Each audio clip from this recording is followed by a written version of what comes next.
And welcome back to Hannity. So, as the president nears the end of his presidency, America seems to be more divided than ever. But during an interview with NBC News, the president said that he's very proud of the work that he's accomplished on issues related to race during his time in office. Really? What's this?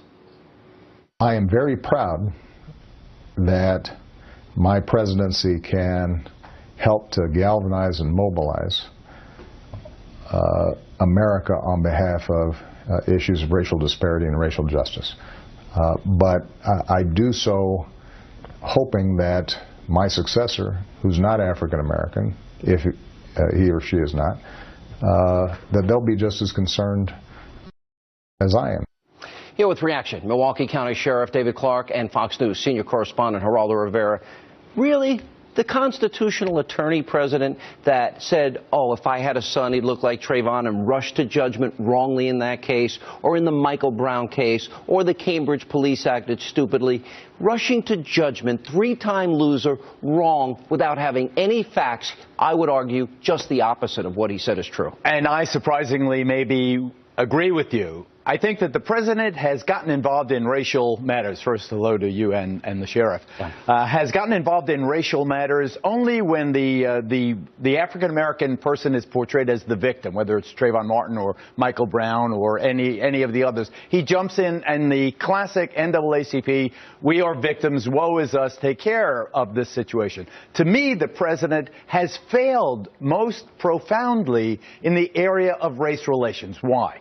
Because the problem, yes, there is a terrible problem with police brutality, but it pales in comparison to the ghetto civil war that's going on. This black-on-black violence is not to be ignored. It's not to be minimized. And I have never seen the president get engaged when it was an African-American killing another African-American, or two gangs killing, and an 8-year-old is killed in the crossfire. That's where he should be involved. Why years ago, Sheriff Clark, didn't he get on a plane, Air Force One, go to Chicago, his own home city and town, and say something? You gave out statistics the last time you were on the program about police and shootings in the black community versus black-on-black crime. Do you remember those numbers?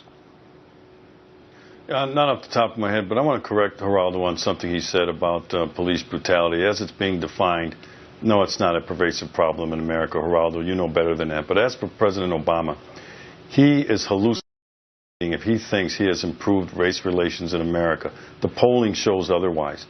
He's delusional if he really believes that. Look, race relations have always been tenuous in America. Slavery and discrimination have left an ugly scar on the soul of America, but that scar has been healing over the years. President Obama came along with sandpaper, rubbed it raw, and then poured salt in it to inflame it for political gain.